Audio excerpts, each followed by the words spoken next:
Hello and welcome to Check It Out at EVPL, a podcast from your local library. I'm your host, Lori. And I'm your host, Ryan, and we are recording this on Valentine's Day. Yes. So it's about a week before it's actually going to come out. Yeah, and I will be in trouble. So there'll be an update because I didn't get my wife anything for Valentine's Day. So I will have an update in next episode. Not even like some chocolate? Okay, well, I got her a painting, but that was like 2 weeks ago.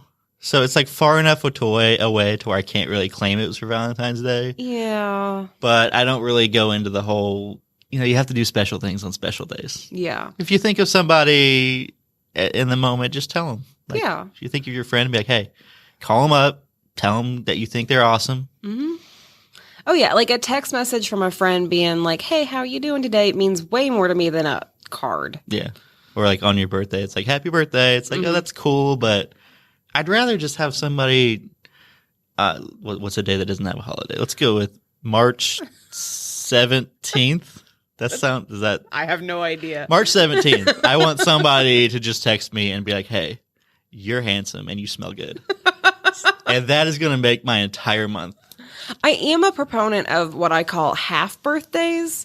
So my birthday's in January, which means I never get to actually do anything for my birthday because it's always terrible weather or something, is going on. So I do a half birthday in July where nobody has to buy me anything. I don't want them to. Yeah. But we all get together and we'll go out to eat or something like that. Yeah. That's my half birthday. Spending time together is really what it's all about. Yes. So we have, it's also, February is also Black History Month. Yes. Very important. Yes. We have a lot to talk about later on in the episode. I did want to get to something that we have to address. We have a correction we need to do for last month's TBR episode. We had an email from a listener who just let us know that we had succumbed to the urban legend of a behind a song by Mr. James Taylor, which we appreciate the email. If you ever notice anything off with the facts that we're telling, please fact check us. Yes, please reach out and let us know.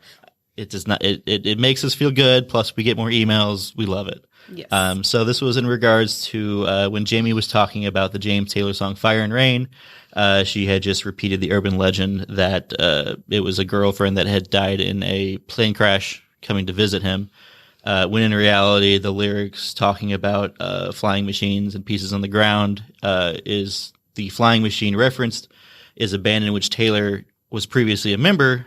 And the death of the friend, Suzanne, referenced in the song, was actually a suicide, not a plane crash. So they sent us plenty of information. There were links. It was fantastic. I just want to get that on the air. And we will provide more corrections in the future because we're bound to make mistakes, unfortunately. We do research and fact check ourselves all the time. Things are going to slip through. We're only human. Yeah, and we like to talk. And as we talk, things fall out. Yes. But thank you for reaching out to us and letting us know that. Like Ryan said, we appreciate that. And we will always do our best to correct ourselves because as librarians, it's the least we can do. Mm-hmm. Yeah. And if you need to fact check us or if you want to provide additional stories or background on anything we cover on this, you can do so by emailing us at podcast@evpl.org. There's so many weird urban legends around music and music groups as well. So many. Yeah, it's bizarre. All right, jumping into the meat and potatoes of today's episode. It is about Black history, specifically in Evansville. And so I do want to let you know that I am going to be using a lot of sources for this section, which I have included in the episode description. A big one is a local historian and author of multiple texts, and he was a professor at the University of Southern Indiana, Daryl Bigham. Daryl Bigham wrote a couple of books. What were those titles again? Well, we have two of his books in the Indiana room here at Central at EVPL. One is titled We Ask Only a Fair Trial, and the other is A History of Evansville Blacks. And anyone can peruse those with the Indiana room. You just got to let us know ahead of time because they got to let you in. Yes. You can also reach out to our local historian librarian, Shannon, and she will put together information for you as well. She was very helpful with this episode. She helped me put some together. But I did want to give that shout out to Daryl Bigham because he is a local professor and historian. He did unfortunately pass away in 2020, but his work has been very important and influential to this episode. Okay, so Evansville was founded in 1812. And just a refresher, Indiana attained statehood in 1816, and then the actual incorporation of Evansville is like 1817, and the city charter was 1847 for Evansville. So the city is older than the state at this point. Mm-hmm. Yep. Okay. I was not aware of that until just now, actually, so thank you. So at that time period, specifically the 1820s and 30s, it was a pretty isolated area, and it really didn't have a lot of traffic coming through. If it did, it was pretty much all from the river. And the area was pretty poor and self-sufficient, and it didn't really have a lot of job opportunities for newcomers. However, in the 1830s, the Wabash and the Erie Canal were built, and that brought in a lot of German skilled laborers who brought in their knowledge on the economy, which allowed for the growth of the community. So then during the 1840s and 50s, the population rapidly expanded as jobs centered around natural resources began popping up. In 1846, the wharf was improved on, which led to more steamboats coming to the area, which unloaded both goods and people. The first railroad line, which connected Evansville to Terre Haute, was built in the late 1840s and into the early 1850s. At this time period, about half the population spoke German. I think you had some information on the census? Yeah, I have a couple things. One, you can really tell that half the population spoke German because of all the street names. Oh my gosh, yes. It's like every street on the west side has some kind of German theme going on. Plus, even where I live on the east side, I've got a German street name. Yeah. And then also with the census data dating back, 1820, I think, was the first census, the African-American population at that time was only 3 people. Yeah, so it's a very small percentage of, even though we had a very tiny population at that time period, it was still a very small percentage of that population. Yeah. In 1850, it was at the peak at 227. And then at 1860, it dipped down to 127 because of the Civil War, obviously. Yeah. So not a huge Black population living in Evansville at this time period. And it stays that way pretty much until after the Civil War. Prior to the Civil War, the Ohio River was a natural access point of entry for both free Blacks and those escaping slavery. So even though Indiana's 1816 Constitution prohibited slavery, Blacks in Indiana didn't really actually have any civil rights. And as the Civil War began, Blacks became frequent victims of discrimination, and according to Bingham, Indiana laws that prohibit the discrimination in public accommodations, educational institutions were frequently ignored in Evansville. Unfortunately, that was a thing that happened a lot across the country. So it's not just Evansville or Indiana that has done this, not to say that it was okay. Not in the slightest. After the Civil War, Blacks from Kentucky and Tennessee came across the river and settled around the waterfront, which provided a lot of jobs. Black neighborhoods started to form in different parts of Evansville, with Baptisttown eventually becoming the main center. And that was around Lincoln Avenue, right? Or Lincoln Street? Around the 600 block of Lincoln. Okay. So it's an area that's still around now. We don't call it Baptisttown anymore. So there's a place called Lincoln Gardens that was eventually put there and then got transformed into a museum, which I will talk about later. Cool. Despite the discrimination that a lot of Blacks faced, by the late 1800s, Evansville's Black community did boast a couple of Black lawyers and doctors, as well as a pretty solid middle class. However, they were denied the opportunity to join a lot of schools and churches and social clubs, so instead they just made their own. Yeah, and I just kind of want to point out, due to the census data that we had from 1870, which is 5 years after the end of the Civil War, I had mentioned previously in 1860, it only had 127 Black residents. Post-Civil War in 1870, it was over 2,000. Okay, so the population really boomed in the Black community at this time, which makes sense. I didn't really, until I started researching for this show, I didn't realize how much of a change there was in that. So while the Black community was providing their own opportunities, unfortunately, this didn't really last. In 1903, the worst racial tensions of Evansville history actually boiled over into a full-blown race riot. Allegedly, a Black man shot a white police officer after a bar fight. Violence erupted against the Black community, and it didn't end until 300 state militia came in on orders of the governor. At this time period, a lot of the Black community fled and just never came back. Yeah, I did some research on this too. There was a mob right outside the old jail, which is still standing, the old jail and the old courthouse, that were trying to essentially get at the accused black person at the time to do mob justice, essentially, which is, he hadn't even had a chance to have a fair trial, which is just horrendous. Yeah, I know there's a couple of cases throughout Indiana history of individuals trying to get into jailhouses for mob justice, which I think is, historically speaking, kind of more common than people think. Unfortunately. So by the 1920s, segregation in Evansville schools was actually becoming even stronger. In 1924, the Evansville School Board adopted a plan to close the local black high schools along with a couple of different grade schools. A new building, which would contain both the elementary and the high school, would be built, essentially coordinating all of the black students into one building. This was what was called Lincoln School, which is now Lincoln High School. It was located in the middle of Baptisttown, and while the school definitely had racial motivations to be built, the community supported the school and really fought back against a lack of funds and discrimination they were seeing. It's important to note here that during the 1920s, we would be remiss if we didn't note this. If one wanted to be seen as a good, upstanding, white Hoosier citizen, they were expected to join the Klan. They had roots pretty thoroughly in Indiana. Yeah, and Indiana has been a hotbed for Klan activity for quite a while. And it's hard to think that that's 100 years ago. Like, that seems really close. Yeah. It's a little scary. Yeah. I mean, at its peak, the Klan held more than half the state legislature, including the governor of Indiana. The Klan actually had political power and sway at this time period.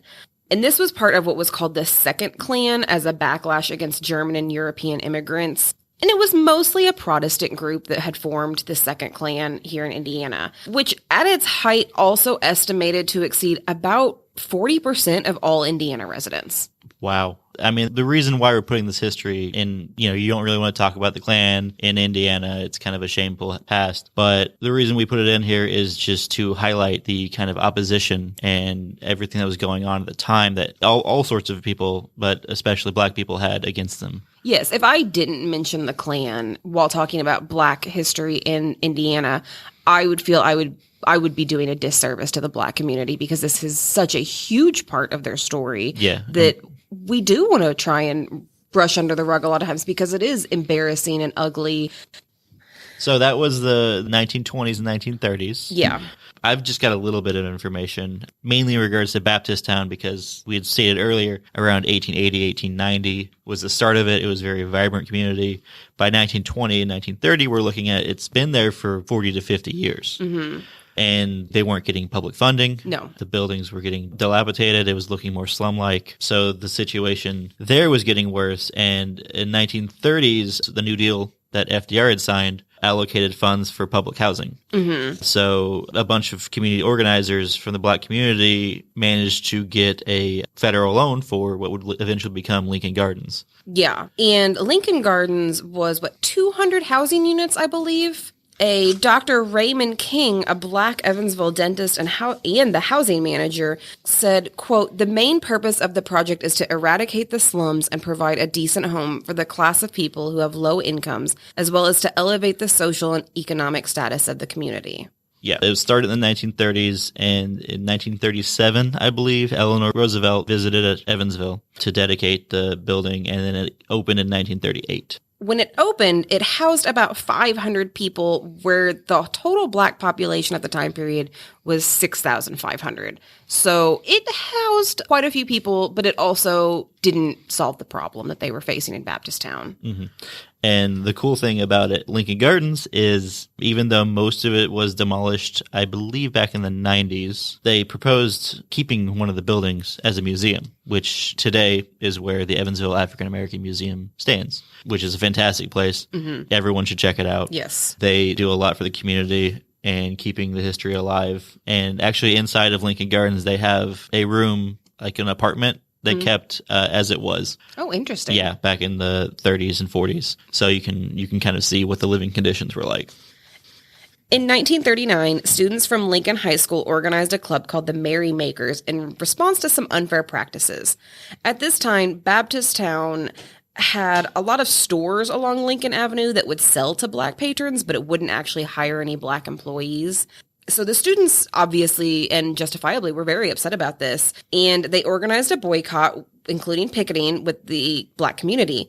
Within 4 months, at least 6 of those stores finally began hiring Black employees. All right. Way to go. All right. So that puts us, I believe, in 1939, 1940, which on the world stage, something big's been going on. Yeah, this is about World War II time. Yeah. So Evansville history exploded during World War II because we had a lot of defense contracts for production of war materials and supplies coming into the city. I'm sure if you talk to some of your grandparents, you will find out about Whirlpool and all those different businesses that were involved in the war effort. Oh, yeah. We love our World War II history. Oh, yes. With all of this coming up in World War II, that gave a lot of demand for employees. The problem was that while the Black community was eager to step up, the factories refused to hire them.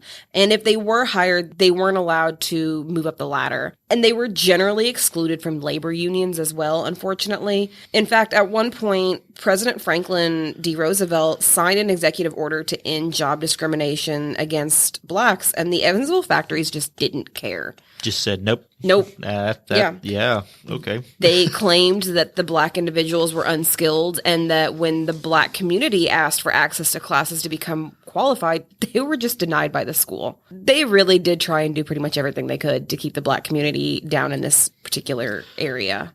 At this point, even part of the white community was also upset, and they protested along with the Black community. The NAACP attempted to intervene, but they were ignored too.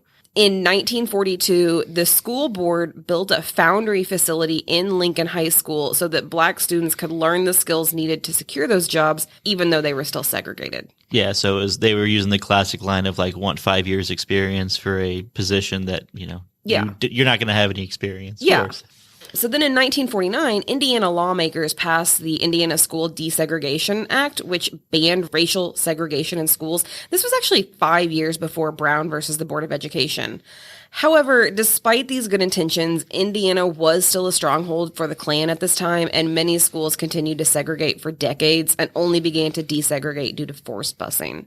In 1968, a group of Black parents of children who attended the Indianapolis Public Schools requested that the U.S. Department of Justice file a suit in the federal district courts to charge the Indiana Public Schools with unconstitutional segregation. The case was tried in Indianapolis in 1971, and the verdict, given that same year, found a purposeful pattern of racial discrimination based on the aggregate of many decisions of the board and its agents. Basically, the schools were guilty of de jure segregation, including racist gerrymandering of school attendance zones, segregation of faculty, and patterns of school construction and placement that would lead to more segregation. In 1973, the school had taken no real significant steps towards desegregation, so the district court asserted jurisdiction over the issue and began forced busing.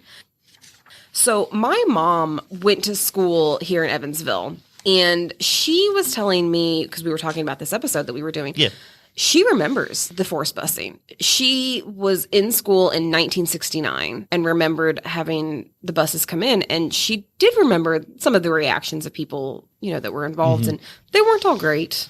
I can imagine, you kind of saw it all over the country. There's a bunch of historical pictures of just people being horrible to incoming Black students, even like the young 6, 7-year-olds. Yes, Ruby Ridges specifically. So many people want to think that Ruby Ridges was such a long story. She's still alive. In fact, she's barely retirement age. So this was not nearly as long ago. I know that we glossed over a lot of history today because we just could not get into all of it. We don't have the time to get into all of it in one episode. It would have to be a multi-episode type thing. Yeah. And even though we weren't able to cover everything, I actually learned a ton because both of my parents went to private school, so they didn't even mention anything that was going on with the busing. Yeah, I was reading this. I was like, okay, that makes sense because it was kind of happening everywhere else. Yeah. The busing does stand out specifically to me because it has impacted my personal family. Like I said, my mom was there to see that the forced busing was happening, but also my stepdad was one of the students that was being bussed in. So both different perspectives are in my family, and hearing that this was a thing for my own parents is kind of heartbreaking. Yeah, it's recent history. This is not ancient history. But this is really depressing. So I do want to add in a little bit of positive history in the Black community. And that is that EVPL has its own history, it has its own chapter in Indiana's Black history. Miss Lillian Childress Hall, the first professional Black public librarian in Indiana, was hired at EVPL in 1915 as an apprentice to the branch manager of Cherry Street Library. After she graduated, she was promoted to branch manager. Cherry Street Library was the first free public library built north of the Ohio River exclusively for African Americans. It was one of 12 segregated public libraries founded by Andrew Carnegie. Carnegie had donated funds for the East and West EVPL branches, though neither of those branches served the Black population. In late 1912, Chief Librarian Ethel McCullough of McCullough Library fame, I know that name. Yes, convinced the library board to approach Carnegie about a separate branch for the Black community. Carnegie donated $10,000. I do want to point out here that for both East and West, he donated a combined total of $50,000. Yes, it was significantly less amount of money they got for the Cherry Street. Absolutely. Cherry Street Library was located in the middle of Baptisttown, and it was ran by a white library board. For over 4 decades, the Cherry Street Library provided an intellectual center for Evansville's African Americans. It loaned nearly 2,000 books in its first month, and by 1917, circulation had increased to over 15,000 loans a year. That's a lot of books. It is. The library was equally successful as a community center, offering literary clubs for adults and children, hosting story hours and gardening contests, organized holiday parties and clothing drives. Its meeting room served countless community organizations and groups, including a local branch of the NAACP, and its auditorium was the stage for many public lectures and musical performance. Despite its popularity, use of the Cherry Street Library began to decline in the 1940s. By 1952, the Evansville Library desegregated its library facilities, and much of the city's African-American population had migrated away from Baptisttown and closer to the Lincoln Gardens neighborhood. The Cherry Street Library closed in 1955 and was later sold to a local Boy Scout troop. The building remained an architectural landmark until 1971, where it was razed to make room for an expanding hospital facility. Fascinating. Yes. Thank you for that little EVPL slice of history right there. Yes. So this was a really dense episode, and I feel like it's a lot of Lori talking about history. I hope you got something out of it, though. Oh, I learned a lot. When we were doing our research, we were basically researching the same things. Yeah. So that's why I didn't have much to say, because you covered it so brilliantly and beautifully. Thank you. I do get into research holes where I'm just digging in and I'm not coming out until I have to eat usually. And I just wanted to make a note of some special locations around Evansville, important to the Black history of the area. So we already mentioned Lincoln Gardens, but there was also the African American leadership. Where they were mainly housed was that 600 block of Lincoln Avenue. You had all sorts of residents that were educators, doctors, lawyers located on that block. You had the Guardian Home, which was built in 1850 as a home for children who were wards of the county. The Guardian Home was originally located at that site on the corner of South Morton Avenue and Lincoln Avenue. Later used as the Lincoln USO Center for Black servicemen from Camp Breckenridge, and after World War II, it became home to the Carver Community Center. Also have the Liberty Baptist Church, which is on the corner of South Morton and Lincoln, that was founded in 1865 by a group of former slaves, so pretty early on. Yeah, that must be one of the older Black churches in the area then. Mm-hmm. The present church that's there was constructed about 7 blocks to the west on Oak Street in 1886 and 1887. Liberty was among the most influential and affluent of Black churches in Evansville and has historically provided numerous social and cultural programs. You also have Lincoln School, which was completed in 1928 over on Lincoln Avenue at the cost of over $250,000 at the time. Lincoln School consolidated the African-American student population from Governor Street, Clark, and Oakdale schools, so they were just all brought into the one building. And as the only African-American high school in the area, students were also bused in from Newburgh, Rockport, and Mount Vernon, and it continued to remain segregated until 1972. We also had the Evansville Argus, which was an African-American newspaper that covered local, regional, and national news and ran in publication from 1938 to 1945. And then we also have Governor Street School, which was before Lincoln High School. It kind of took it over in 1928, but it operated from 1874 to 1928. So very early on, it was serving the community. We've also got the Grace Evangelical Lutheran, which is established in 1934 by the Lutheran Mission Society of Greater Evansville. Grace Evangelical Lutheran Church was unique among the churches in Baptisttown in that it was established by a black congregation and had a white pastor. So kind of interesting there. It eventually later merged with the Peace Lutheran Church. The reason why I'm kind of mentioning all of these is because they are historic landmarks in Evansville, in downtown Evansville, and you can visit all of them on a walking tour that is provided by the Evansville African American Museum. Oh, nice. Yep, all the information I got from them. So we've talked about history today. Now I'm going to go ahead and just do a quick shout out for upcoming events, so the future. We do have, in the next week or two, we've got some teen gaming, we've got teen button making, we've got an international children's film festival. Yes, which sounds exciting. Yeah, and we also have an African-American read-in. Yes, that's going to be at Central in the Reed Center for kiddos. And then in March, it looks like, just as a general heads up, it is Women's History Month in March. So there is going to be a lot of different passive programs or activity packs throughout the system that you can pick up. Yeah, and because we filmed this a little in advance, we want to direct the best way to find out the upcoming events is on our website at evpl.org. You go into programs and you can filter by age, but it will take you to our events calendar where they update it all the time. So even if you have some outdated information on this podcast, the event calendar will be up to date whenever you look at it. Yes. All right. I've had a lot of fun today talking with you, Lori. I know this was a heavy subject, but I feel like you did a good job. Thank covering you. It. Yeah, I wouldn't say it was fun to research, but I think it was important to research. Very important. So if our listeners, they have any questions, comments, or suggestions for future topics, they can contact us at podcast@evpl.org. Yes. And if you ever want us to make corrections on anything as well. Yes, or is to tell us your own story. If you have something that you feel is important to add to this conversation, feel free to get a hold of us. And if we can work out a time, we'll get you in on the podcast. Yeah, absolutely. We like receiving mail, even though we've had one so far, and it was about a correction. We still loved it. Hey, that's still feedback, though. Somebody's still listening. Someone listened to us. Hooray! All right, and thank you so much for listening. Have a wonderful day. Have a great one. Bye.